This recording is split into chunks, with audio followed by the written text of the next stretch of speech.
Capricorn, ito yung kapalaran mo sa May 6 hanggang May 15. Ito ay general reading para sa inyo, Capricorn. At kung hindi kayo makaresonate, pwede makaresonate dito ay kapwa mo, Capricorn, o maring kakilala mo ang makaresonate dito. Kasi ito po ay general reading. At sorry guys kung pangit ang boses ko sa video kasi ito po ay inborn. Pwede rin, kaya siguro pangit ang boses ko kasi wala pong echo itong mic ko.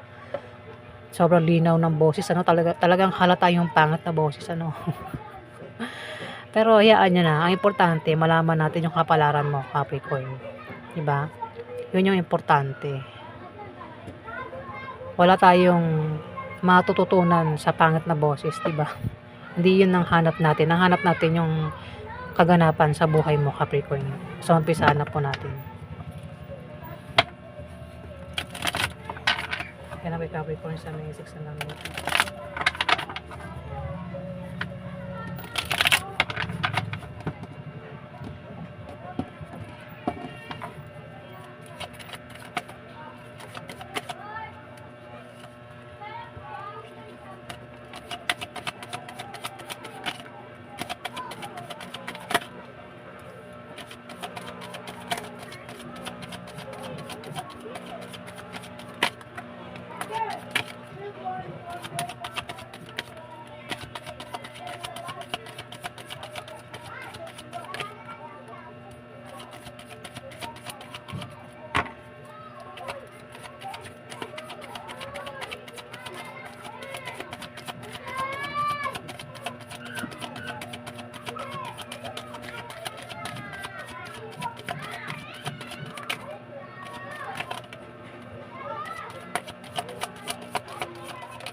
Capricorn, feeling stuck ka.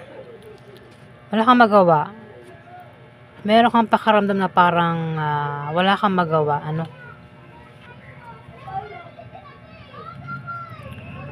Kasi pakaramdam mo, nakatali ka, may paring mata mo, parang may humahad lang sa'yo dito, Capricorn. Sa mga gusto mo, balak mo. Ayan, Capricorn. Feeling stuck. Nakabaliktad yung baliktad yung Page of Cups. Ingat ka sa mga taong matamis magsalita. Mga bolero, Capricorn. Mag-ingat ka rin sa mga taong mapangakit.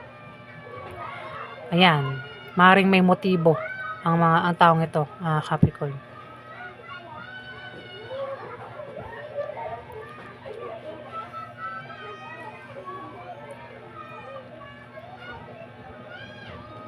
May ang iba sa inyo ay maring masaktan, Capricorn.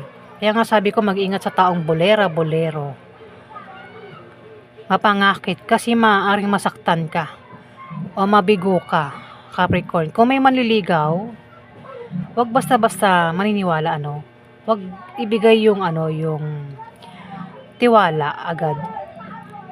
Wag basta lalo na kung virginity, wag basta-basta ibigay yung bataan, 'di ba?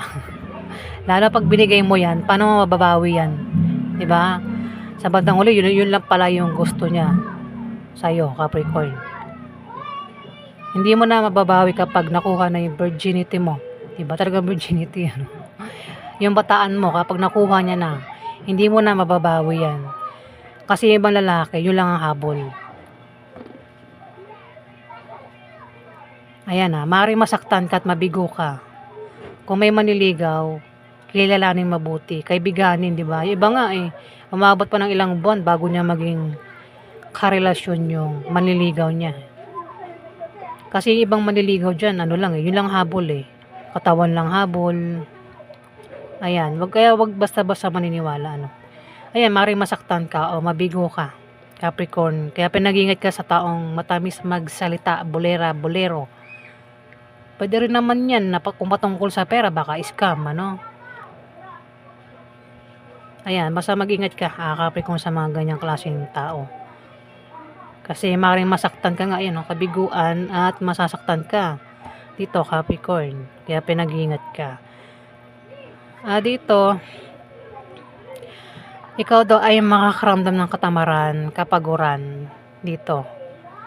Kung may mag-o-offer, puwedeng tamarin ka Puwedeng hindi mo tanggapin yung offer kasi mukhang mag-o-offer may mag-o-offer dito, Capricorn Puwede may mag-offer ng pag-ibig nga o manligaw.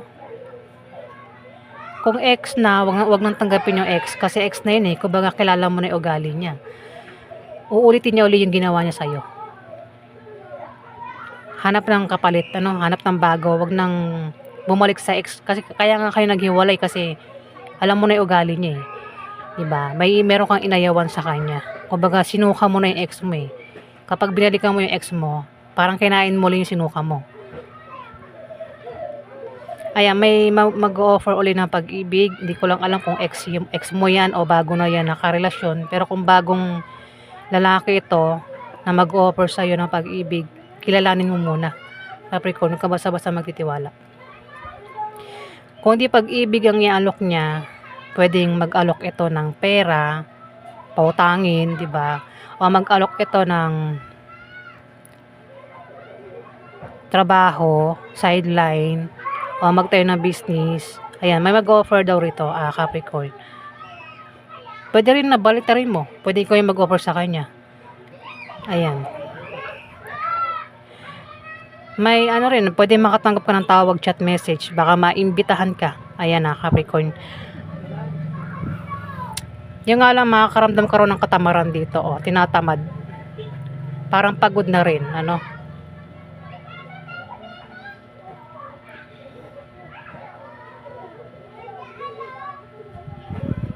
Pwede makatanggap ka ng regalo, nabanggit ko na regalo o bulaklak, Capricorn, o ikaw yung magbibigay ng bulaklak dito.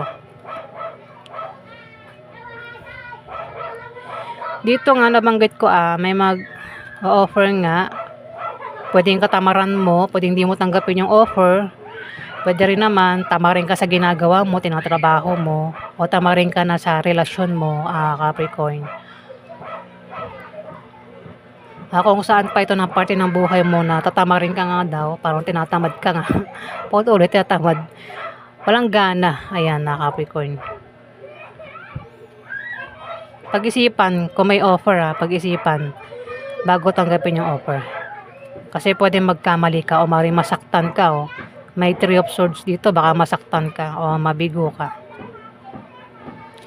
Dito, the Sun,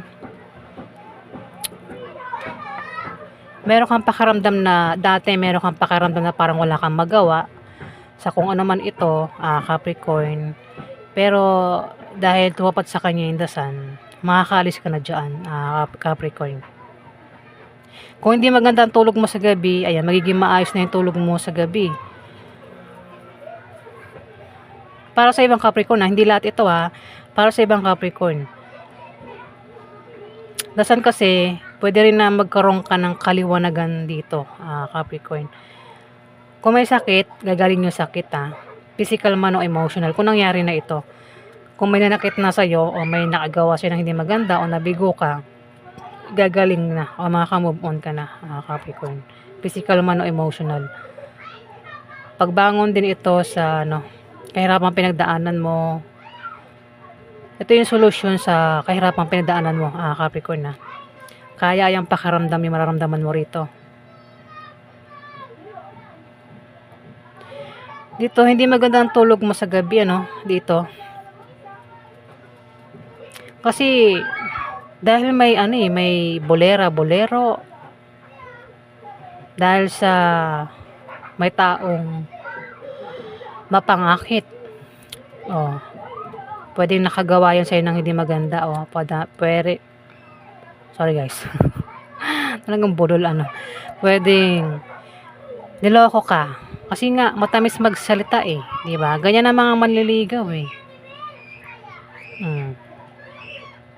Bula-bulahin ka lang yan, ikaw naman ututo ka, naniwala ka naman ano. May pakay pala. Parang batang nautukay no. Alam mo yung bata, ututuin mo.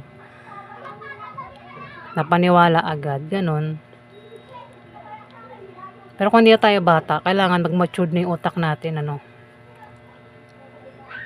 Hindi magandang tulog mo sa gabi, Capricorn. Ayan, sa ibang Capricorn, hindi magandang tulog sa gabi. Pwedeng meron kayong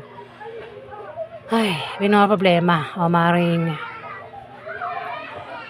ang iba sa inyo ay nakakaramdam ng takot, balisa, hinala, kutob, o baka nananaginipin ng masamang panaginip.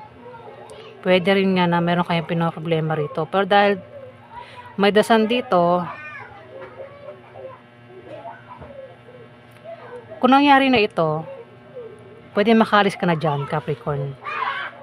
Kung nangyayari na yan sa ngayon na hindi maganda tulog mo sa gabi, kasi maring may nakagawa sa'yo ng ano, parang niloko ka, ayan,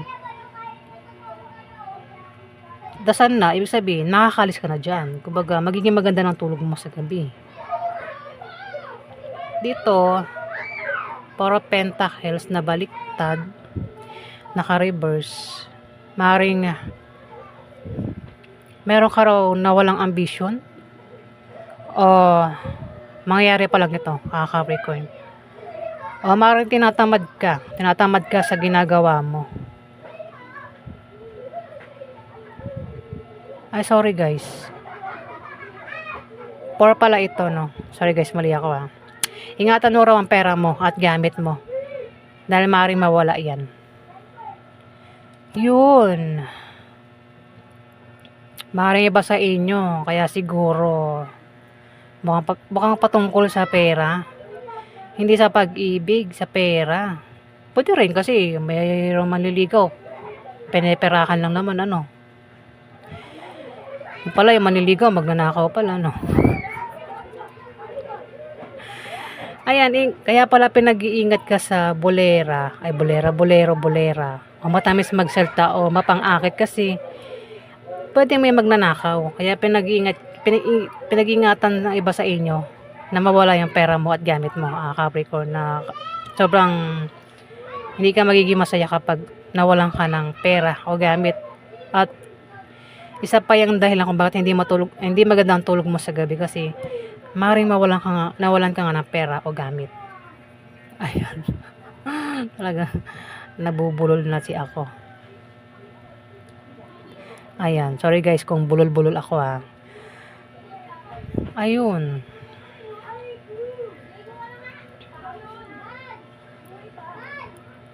Ingatan mo raw ang pera mo o gamit mo.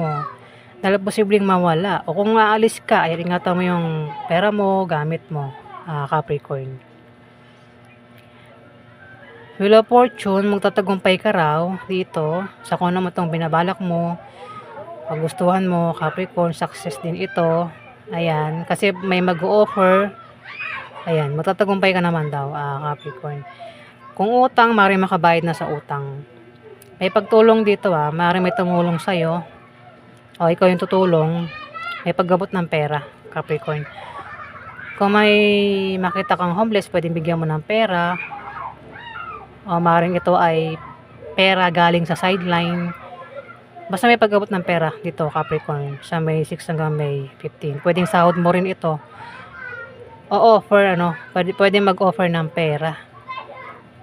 Ayan, pwedeng magpautang o magbigay ng pera. Ayan po yung ganap sa inyo, Capricorn, sa May 6 hanggang May 15. Maraming salamat po guys.